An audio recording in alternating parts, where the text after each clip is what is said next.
All right, welcome. Today, we're jumping into a really high-stakes part of the US tax system, one that's super misunderstood. I'm talking about the Individual Taxpayer Identification Number, or ITN. We're going to break down the core mechanics of this system, the one millions of people rely on, but where just one tiny mistake can lead to some pretty serious problems. So the big question is, how do you even file US taxes if you don't have a Social Security number? Well, the answer is this little 9-digit number from the IRS. But getting your hands on it, that means you have to navigate this incredibly tricky all-paper system where one wrong move can get your application tossed out, and even worse, could mean losing your most important documents for good. So here's our game plan. We're going to pull this whole system apart, piece by piece. First, what an ITIN really is and what it's not. Then we'll walk through the application process. I'm calling it the gauntlet for a reason. We'll look at the one thing that can skyrocket your chances of success, pinpoint the common traps that trip people up, and then at the end, we'll put it all together into a solid strategy to get you approved. Okay, first things first. To really get a handle on this, we need to be crystal clear on what an ITN actually is, and maybe even more importantly, what it isn't. And the key thing to lock onto here is its sole purpose: federal tax reporting. That's it. All an ITIN does is give the IRS a way to process tax returns for people who can't get a Social Security number. It's not a work permit, it has nothing to do with your immigration status, and you definitely don't get Social Security benefits with it. Think of it as just one thing, a tool for tax compliance, period. Now, this is where things get really interesting. When you look at an ITIN versus a Social Security number, the biggest difference is how long they last. An SSN, that's with you for life. But an ITIN, well, it's totally conditional. It's basically a use it or lose it deal. If you go 3 years in a row without filing a federal tax return, poof, it expires. And that little detail really drives home the point that it's just for one thing: handling your taxes, right here, right now. All right, so that brings us to the actual process, what I like to call the application gauntlet. And honestly, that's what it is.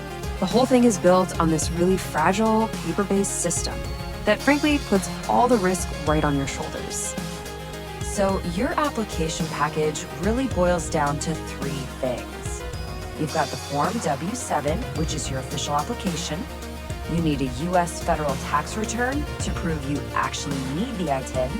And then you've got your supporting documents to prove who you are. The kicker? All 3 have to go in together, and they have to be absolutely perfect.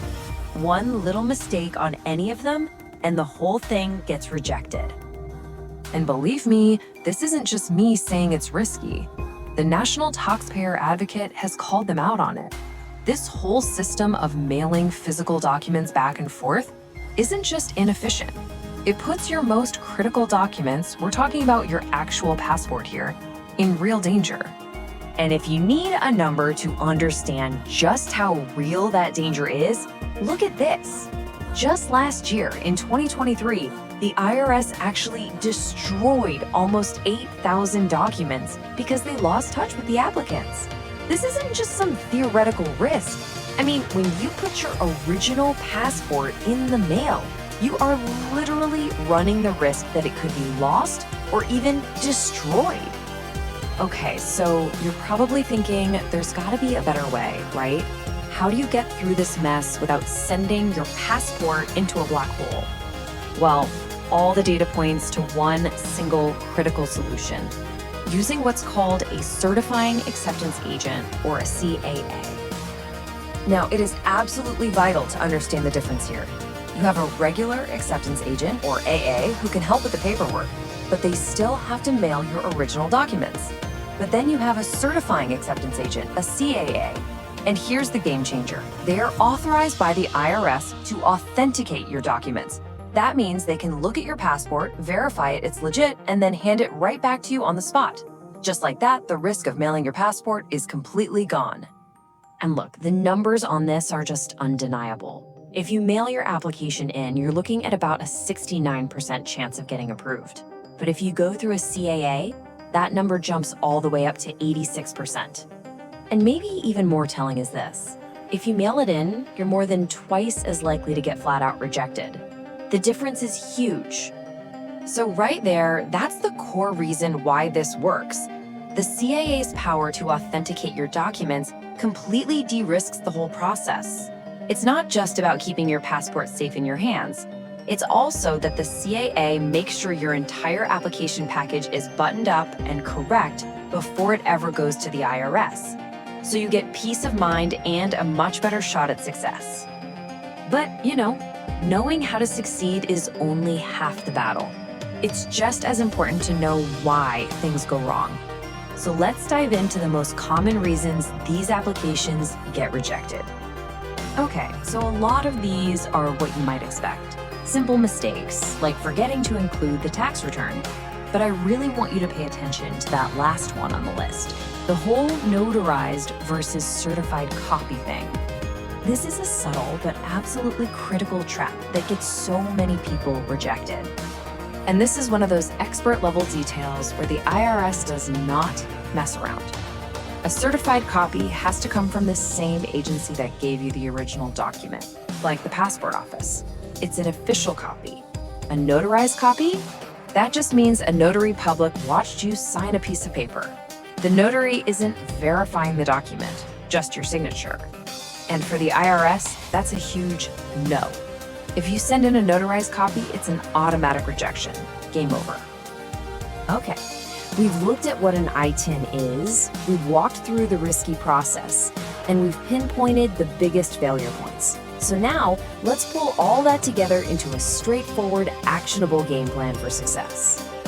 Honestly, if you follow this checklist, you're turning what feels like a gamble into a smart, calculated move. Number one, and it's the most important, use a CAA. It's your single best advantage. Always attach the tax return, that's your proof. If you're not using a CAA, get certified copies, never notarized ones. Double check all your proof for dependents, especially residency. And finally, keep a copy of every single thing you send. You do these things, and you're on the right path.